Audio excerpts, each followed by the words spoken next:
Mesdames, Mesdemoiselles, Messieurs, bonsoir. 8 jours de sursis pour les retardataires. Le ministère des Finances a repoussé au mercredi 7 mars la date limite de dépôt des déclarations de revenus. Je tenais à rassurer tout de suite les contribuables qui s'apprêtaient à gâcher un peu leur soirée. Avec ce pinceau manuel, vous avez donc encore le temps d'y penser. Et puisque les contribuables sont aussi des consommateurs, apprenez que l'indice des prix du mois de janvier, le premier indice 1973, est égal à 0. En d'autres termes, le coût moyen de la vie, compte tenu des hausses et des baisses enregistrées sur les produits, n'a pas augmenté en janvier.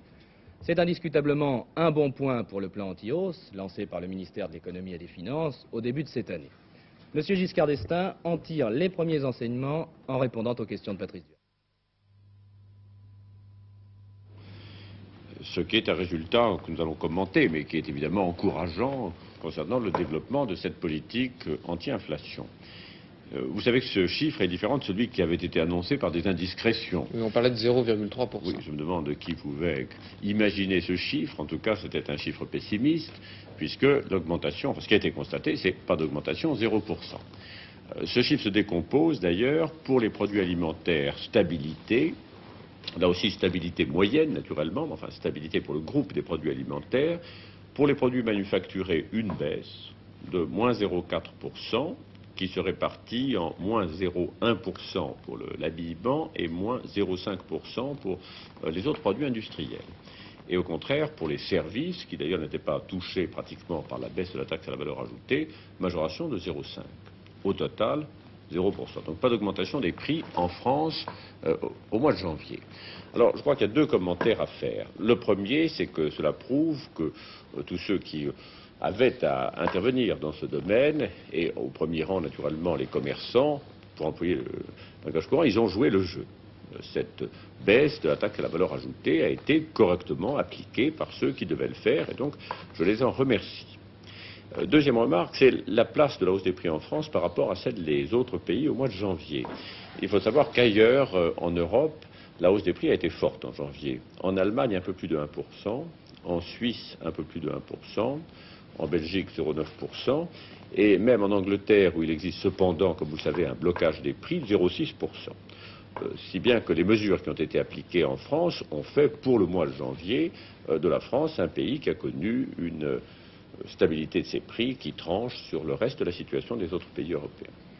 Il y a quelques mois, avec vos collègues européens, à Luxembourg, vous étiez fixé comme objectif pour 1973 une hausse des prix de 4%. Est-ce que cet objectif, pour vous, est maintenant réalisable? Non, j'ai indiqué dès le début que cet objectif paraissait trop ambitieux et qu'il n'était pas possible. Vous savez que la hausse des prix française a été de 6,9% en 1972 et il n'est pas réaliste de vouloir passer de 6,9% à 4% en une année.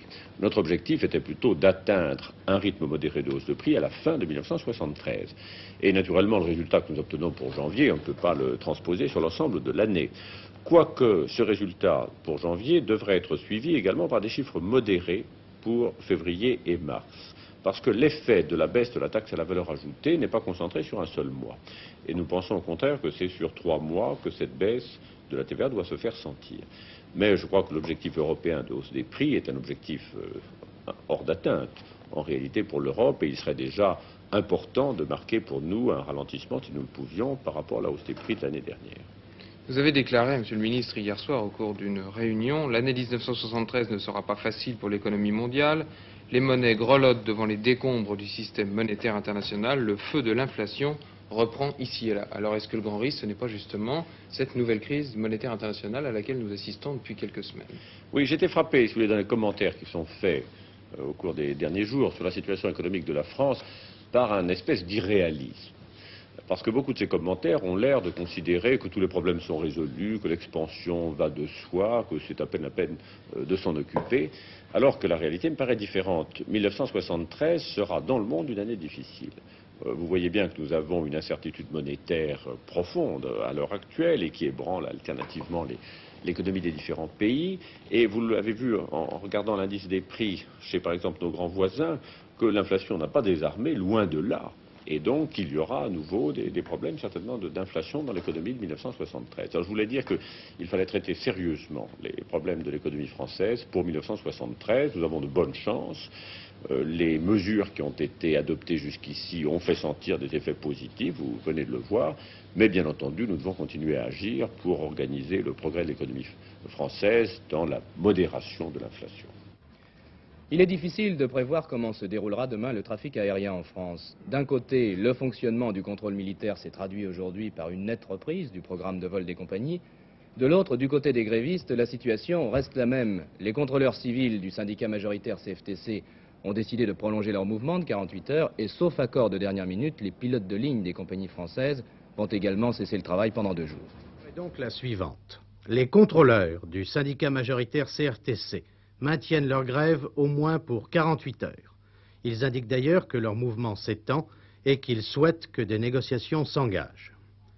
Les pilotes de ligne se mettent en grève pour 48 heures, à compter de ce soir minuit jusqu'à jeudi minuit. Par contre, les pilotes du 3e niveau, compagnie régionale, et une partie des pilotes d'Air Inter ne s'associent pas à ce mouvement. Les compagnies étrangères assurent normalement leur vol. Quant aux militaires, ils ont continué la prise en charge du trafic aérien. Ils ont contrôlé près de 900 mouvements d'avions aujourd'hui. À ce propos, le général Grigaud, chef d'état-major de l'armée de l'air, a tenu à déclarer ceci. Nullement improvisé, mais au contraire élaboré avec la direction de la navigation aérienne civile, le plan Clément-Marot, approuvé par le gouvernement,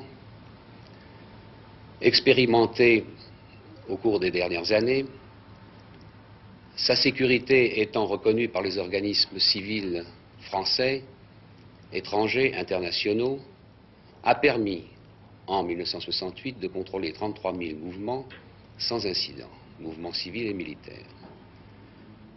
Les lettres que nous avons reçues des compagnies, comme des pilotes, attestent de la qualité du travail effectué. Déclenché samedi 24 à midi, ce plan s'est déroulé comme prévu. 36 heures ont été nécessaires pour la mise en place du dispositif militaire et pour la planification des vols des compagnies.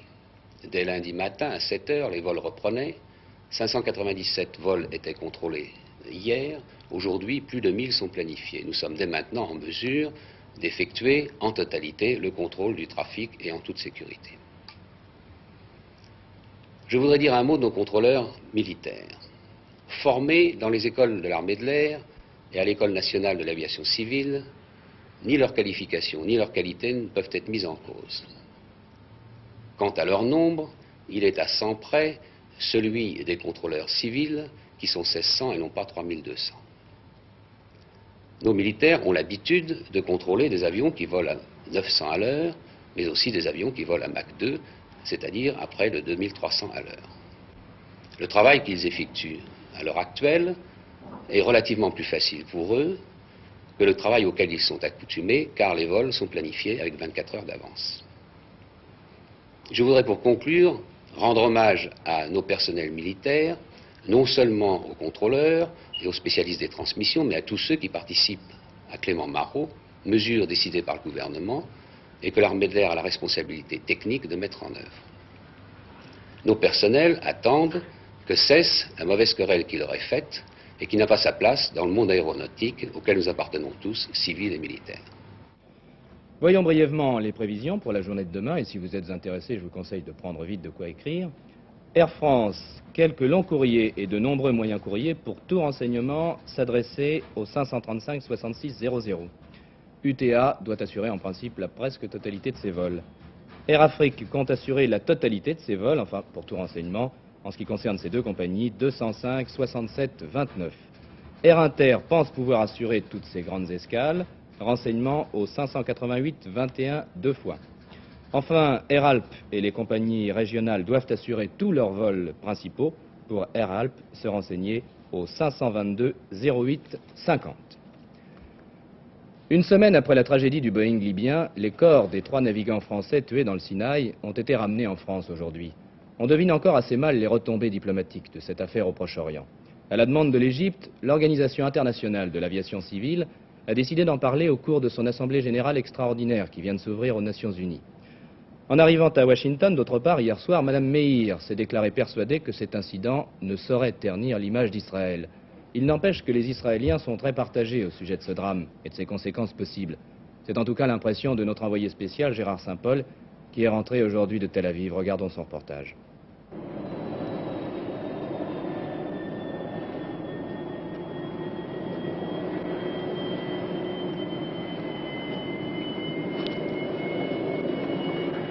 En service aérien commandé. Robert Naudin, mort en service aérien commandé. Jacqueline Ginou, morte en service aérien commandé.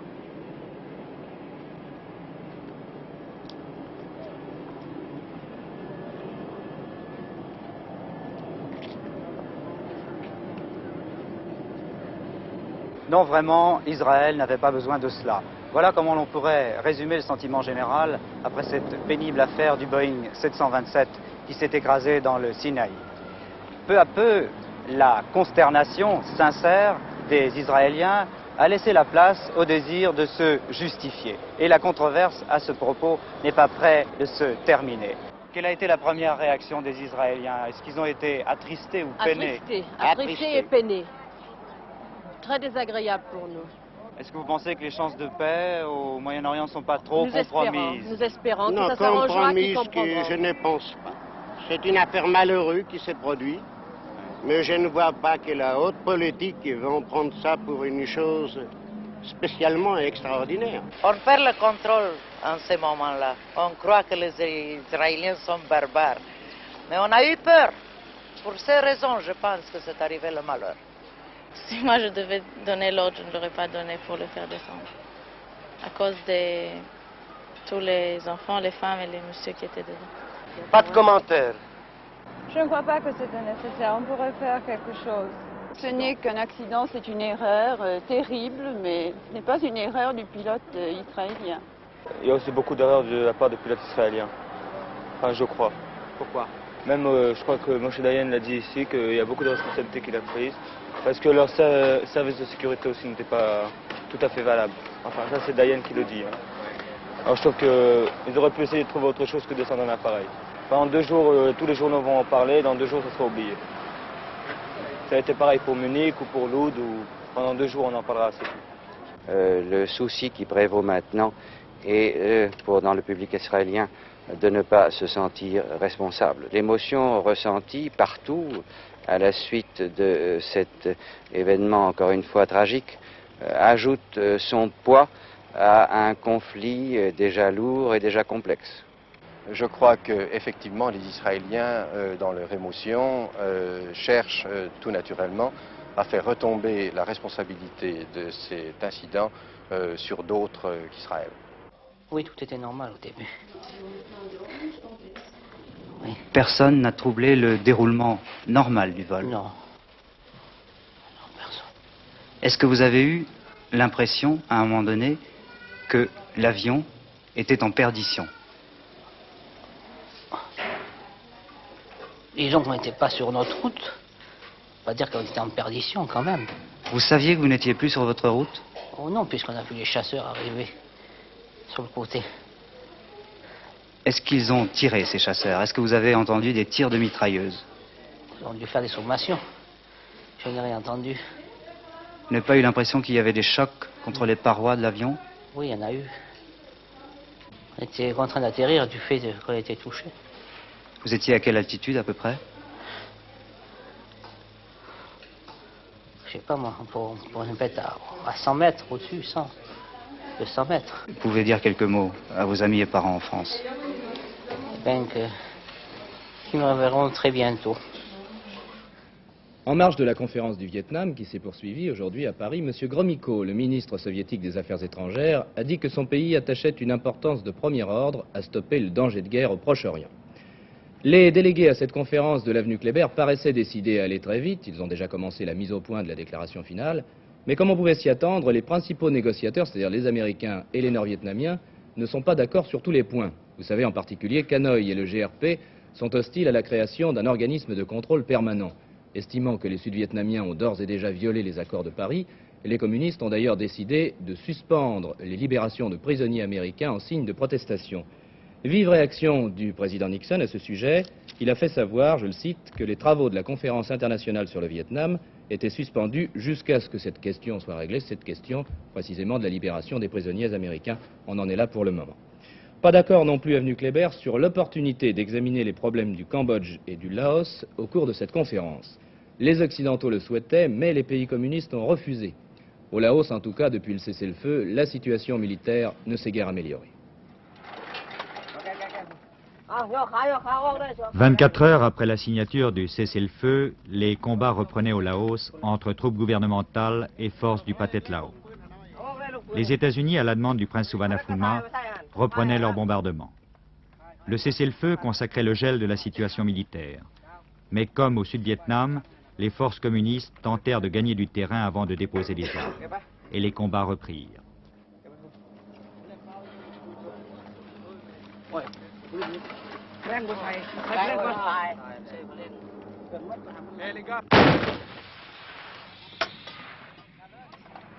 Sur ce fond de guerre, les mécanismes de la paix commencent à fonctionner. Hier, la première réunion de la commission bipartite se tenait à Vientiane, la capitale administrative.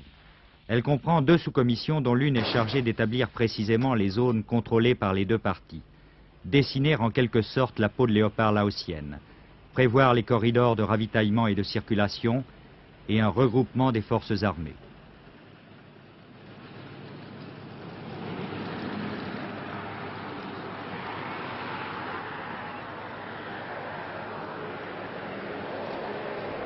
Pendant ce temps, la Commission internationale de contrôle reçoit les plaintes pour violation de cessez-le-feu. D'un côté comme de l'autre, on utilise des métaphores. On ne peut couvrir le cadavre d'un éléphant avec une seule feuille de lotus, a déclaré le chef de la délégation communiste du Pathet Lao, en parlant de, je cite, la poursuite de l'agression américaine au Laos. Ce serait déformer la vérité que de vouloir cacher une montagne avec un mouchoir, a répliqué le chef de la délégation du gouvernement royal.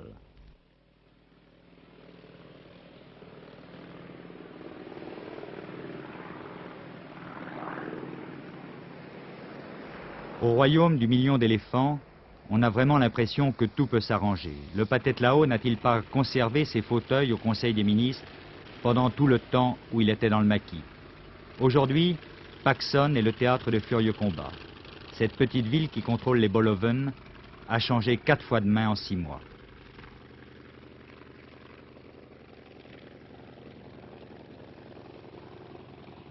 Les combattants cesseront le combat si les États-Unis et le Nord-Vietnam le veulent. Et il semble qu'ils le désirent, malgré leurs différends qui concernent le Vietnam. Et malgré tout ce que pourra dire le prince Souvarnaphouma, le Premier ministre laotien.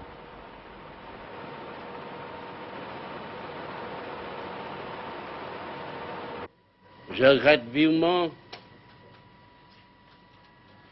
que l'accord n'ait pas été respecté par l'autre côté, que l'encre n'est pas encore sèche. Ils ont déclenché une offensive générale contre nos forces. On discutera encore. Que l'autre côté cesse leur offensive, son offensive, et nous arrêterons. Il ne faut pas profiter de l'arrêt du bombardement pour nous écraser. Ça, nous n'acceptons pas. Soyons sincères, c'est tout ce que nous demandons. L'actualité politique en France. À 5 jours des élections législatives, un nouveau sondage Sofres, le dernier de la série, sera publié demain dans le Figaro. Il a été réalisé il y a très peu de temps, entre les 21 et 24 février dernier, et il porte sur les intentions de vote au premier tour. Alors notons tout de suite que 17% des personnes interrogées n'ont pas voulu se prononcer. Sur 100 personnes qui ont déjà fait leur choix, 45 voteraient pour la gauche, soit une progression de 2 points par rapport au précédent sondage Sofres, 37 pour la majorité qui perd 1 point, 15 pour les réformateurs qui perdent également 1 point, et enfin 3 pour les divers droites. La répartition des voix en faveur de la gauche serait la suivante: 21 pour les socialistes en hausse de 1 point, 20 pour le Parti communiste, situation inchangée, et 4 pour le PSU qui, comme les socialistes, gagne également 1 point. Michel Péricard, tout est prêt à 24 heures sur la une pour la grande opération résultat, mais permettez-moi tout de même, puisque c'est la mode, de sonder un peu vos intentions. Eh bien, à 20 heures, dimanche prochain, il ne s'agira plus de sondage. Il s'agira d'une estimation qui, elle, sera fondée sur des réalités de vote. Et à 20 h, nous serons en mesure de vous donner, si vous voulez bien passer cette soirée avec nous, la répartition des voix par formation politique que vous pourrez comparer avec les sondages dont nous venons de parler et ceux dont nous avons parlé précédemment. Donc à 20 h, les pourcentages de voix obtenus par chacune des formations politiques. Et alors comment les choses vont-elles se présenter? De façon classique, avec des panneaux, des chiffres, des pourcentages? Non, je vois que vous rappelez ce que nous avions fait les précédentes élections législatives. Pas question. Cette fois-ci, l'alliance de l'ordinateur et de l'électronique va nous permettre de visualiser les résultats sur un grand mur électronique. Mais non seulement la visualisation sera moderne, mais l'emploi de l'ordinateur va nous permettre une sélection des circonscriptions et des résultats les plus intéressants, beaucoup plus rapidement et de façon qui sera véritablement un choix intéressant sur le plan politique. Nous présenterons tout d'abord toutes les circonscriptions dans lesquelles des vedettes de la politique, dans lesquelles des duels, des triangulaires, et même pour 10 de ces circonscriptions, nous pourrons dès 20 h donner leurs résultats complets. Naturellement, nous donnerons la parole aux hommes politiques. Bien sûr. Ils passeront tous, les plus importants. Le leader numéro 1 de chacune des formations politiques passera la soirée avec nous, ou si vous le préférez, nous passerons la soirée avec lui. Je crois qu'il faut surtout souligner une innovation qui est très intéressante pour cette soirée électorale, c'est la circonscription à la demande. On en parlera beaucoup, j'ai l'impression. Je l'espère.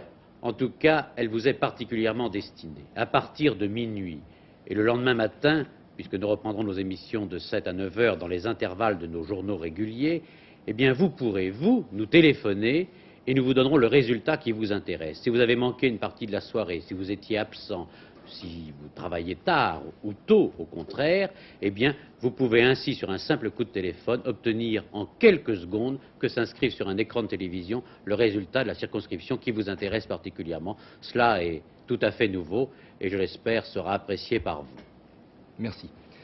Le Centre national des indépendants, qui a M. Antoine Pinet comme président d'honneur, va présenter 104 candidats au premier tour de ces élections. M. Camille Laurence, le secrétaire général du mouvement, a précisé cet après-midi quelle serait l'attitude du CNI entre les deux tours de scrutin. Quand il n'y aura pas de danger communiste, nous verrons et nous étudierons en comité directeur les positions de second tour que nous devrons prendre. Ces positions de second tour seront bien sûr déterminées par les résultats obtenus par nos candidats au premier tour, mais chaque fois que le premier tour laissera apparaître pour le second tour un danger communiste ou un danger Front populaire, nous recommanderons à nos amis, à nos électeurs, de voter pour le candidat national le plus favorisé. Et il est certain que nous demanderons à nos candidats, dans ce cas-là, d'obéir à la discipline traditionnelle du CNI, qui est une discipline librement consentie, à savoir que l'on se retire chaque fois qu'il y a un danger de succès Front populaire.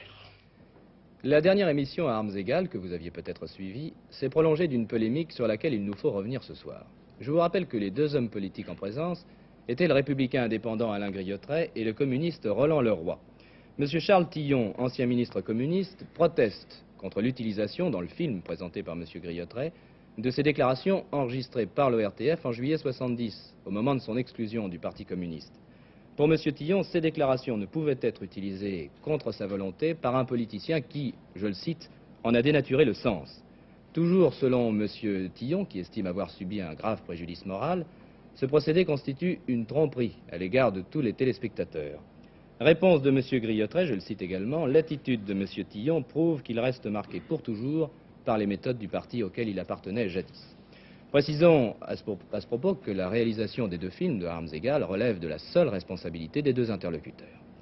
D'autre part, toujours à propos de la même émission, M. Griottret, lui, met en cause Roland Leroy à propos d'un document, la feuille de paye d'une ouvrière que le député communiste avait montrée à l'écran. Cette feuille de paye faisait apparaître un salaire mensuel de 644 francs pour 174 heures de travail. C'est un faux, estime M. Griottret. Ce document, dit-il, correspond à un salaire réduit par des absences dues à la maladie, mais compensé par des remboursements de la sécurité sociale. Voilà pour cette mise au point. 6 morts et 2 blessés sous une avalanche en Autriche. La coulée de neige poudreuse s'est abattue sur une route à proximité de Bad Gastein. À la Mongie, les vacances forcées se sont terminées aujourd'hui pour les 1500 skieurs bloqués depuis 3 jours. De la neige, de la neige. En début de saison, on l'appelait à grands cris. Aujourd'hui à la Mongie, on a dépassé toutes les espérances. Depuis samedi, tombant sans arrêt, en 48 heures, la neige recouvrait routes et voitures, coupant du monde la station pyrénéenne. Et ce n'est que ce matin que la route pouvait enfin être dégagée. Alors, à 10 heures, une première colonne de 10 voitures prenait la route. Puis, par vagues successives, les 1500 skieurs regagnaient la vallée. Il était temps, certains hôtels voyaient descendre dangereusement leurs réserves de vivres et devaient déjà envisager la réduction de leur menu. Et une nouvelle de dernière minute, c'est une déclaration du président égyptien El-Sadat au Caire. Je le cite, selon le président El-Sadat, la bataille est inévitable. L'Égypte ne capitulera jamais. Cela a trait évidemment aux derniers événements du Proche-Orient. Et je pense que vous aurez d'autres développements sur ces déclarations du président Sadat en fin de soirée à 24 heures dernière. Et pour terminer, le sourire un peu crispé car elle est en plein effort, d'une Canadienne, Karen Magnussen, qui est en tête à Bratislava après les figures imposées des championnats du monde de patinage artistique. La favorite, l'américaine Jeanette Lynn, est actuellement deuxième. Il n'y a pas de française dans les 10 premières. Nous vous souhaitons à tous une excellente soirée.